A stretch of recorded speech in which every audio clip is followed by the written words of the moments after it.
The Santa of happiness comes down to our lives. Let's receive him with all gusto and pleasure. Merry Christmas to you all. Welcome once again to News Analysis. News Analysis, a weekly magazine on current affairs. To begin with, the main points in a nutshell. Senate passes 9/11 health bill as Republicans back down.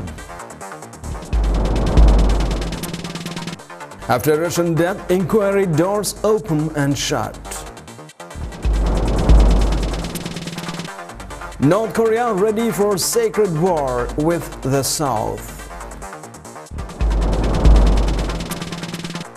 Ivory Coast clashes kills 173, says UN. Man fined for insulting French flag. Skype slowly recovers from the global blackout. And now the news in detail. Senate passes 9/11 health bill as Republicans back down. After years of fierce lobbying and debate, Congress approved a bill on Wednesday to cover the cost of medical care for rescue workers and others who became sick from toxic fumes, dust and smoke after 2001 attack on the World Trade Center. The $4.3 billion bill cleared its biggest hurdle early in the afternoon when the Senate unexpectedly approved it just 12 days after Republican senators had blocked a more expensive House version from coming to the floor on the Senate for a vote. In recent days, Republican senators had been under the fire for their opposition to the legislation. The House quickly passed the Senate bill a few hours later, as was widely expected. The vote was 206 to 60, breaking down largely along party lines. The White House said President Obama would sign the bill into law. After the Senate vote, a celebration broke out in a room in the Capitol that was packed with emergency workers and 9/11 families, as well as the two senators from New York, Charles E. Schumer and Kirsten E. Gillibrand, and the two senators from New Jersey, Frank R. Lautenberg and Robert Menendez. The senators, all Democrats, were greeted with huge ovation and repeated chants of USA, USA, USA. Mr. Schumer, the state senior senator, allowed Ms. Gillibrand to address the group first in apparent defense to the role she took in the Senate on 9/11 legislation. Our Christmas miracle has arrived, she said to applause and cheers. Powerful signal to the world that Republicans and Democrats stand together on behalf of our security. And I especially want to thank the outstanding work done by Vice President Joe Biden, the chairman of the Foreign Relations Committee, Senator John Kerry, and the ranking Republican, Senator Richard Lugar, for their extraordinary efforts. In fact, I just got off the phone with Dick Lugar and reminded him the first trip I ever took as senator, foreign trip, was with Dick Lugar to Russia to look at nuclear facilities there. And I told him how much I appreciated the work he had done and that there was a direct line between that trip that we took together when I was a first-year senator and the results of the vote today on the floor. This all speaks to a tradition of bipartisan support for strong American leadership around the world. And that's a tradition that was reinforced by the fact that the New START Treaty won the backing of our military and our allies abroad. In the last few weeks, we also came together across party lines to pass a package of tax cuts and unemployment insurance that will spur jobs, businesses, and growth. This package includes a payroll tax cut that means nearly every American family will get an average tax cut next year of about $1,000 delivered in their paychecks. It will make a difference for millions of students and parents and workers and people still looking. After Russian death, inquiry doors open and shut.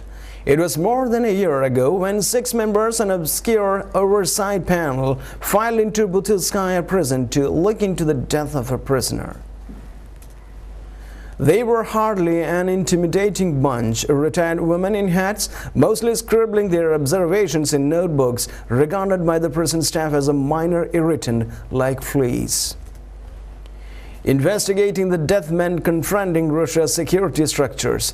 The police, prosecutors, courts, prisons, and prison doctors all links in a self-protective chain. The findings, however decisive, would have to compete with an official inquiry, which would ultimately determine if anyone would be prosecuted. North Korea ready for sacred war with the South.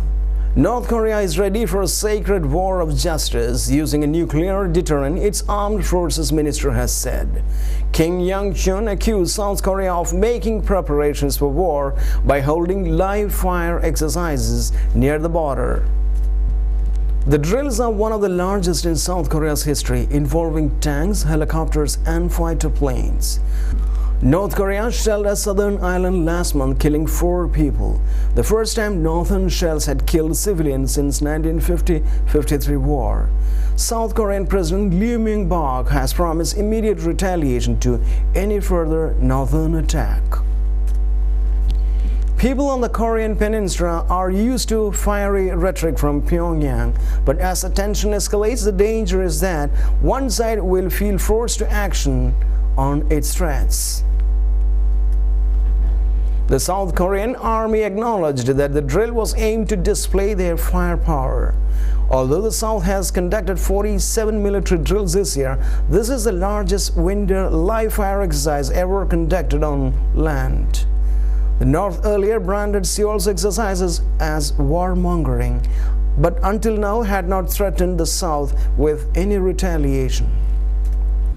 Ivory Coast clashes kills 173, says UN. Post-election violence has claimed 173 lives in Ivory Coast, the UN says, as international pressure mounts for Laurent Gbagbo to quit the presidency. The US says it's exploring ways to strengthen the UN presence in Ivory Coast, where Mr. Gbagbo forces are in a tense standoff with supporters of his rival Alassane Ouattara. Liberian mercenaries are helping Mr. Gbagbo's troops, the UN has confirmed. The UN and the world powers have recognized Mr. Ouattara as the new president. The UN Human Rights Commission is meeting in Geneva to discuss the crisis. It says 173 people have been killed in the past week and nearly 500 arrested in Ivory Coast. There are many reports of night raids on neighborhoods of loyal to Mr. Ouattara, but Mr. Gbagbo's forces are blocking access to those areas and killing are hard to verify. Mr. Ouattara's supporters have called on the International Criminal Court to prosecute any crimes committed by Mr. Gbagbo's associates. Mr. Ouattara and his supporters are holed up in the Gulf Hotel in Abidjan, protected by 800 UN peacekeepers.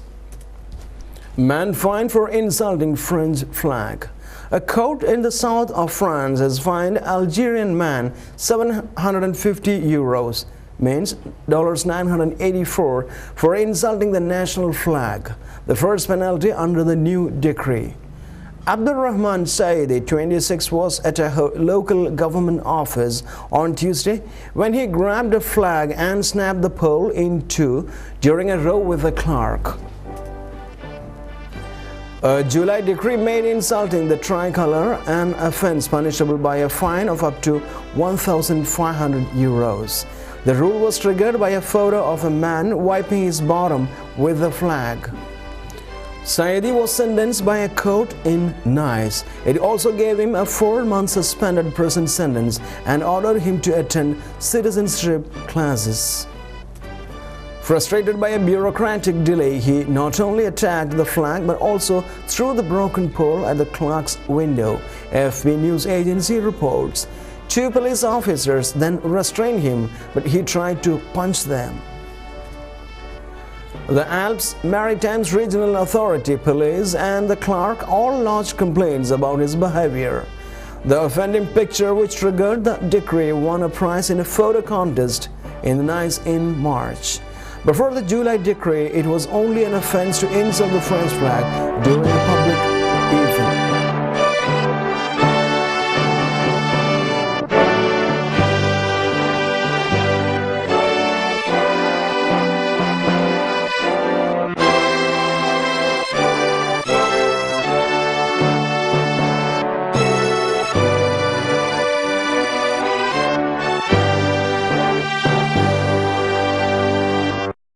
And now, we end today's bulletin of news analysis.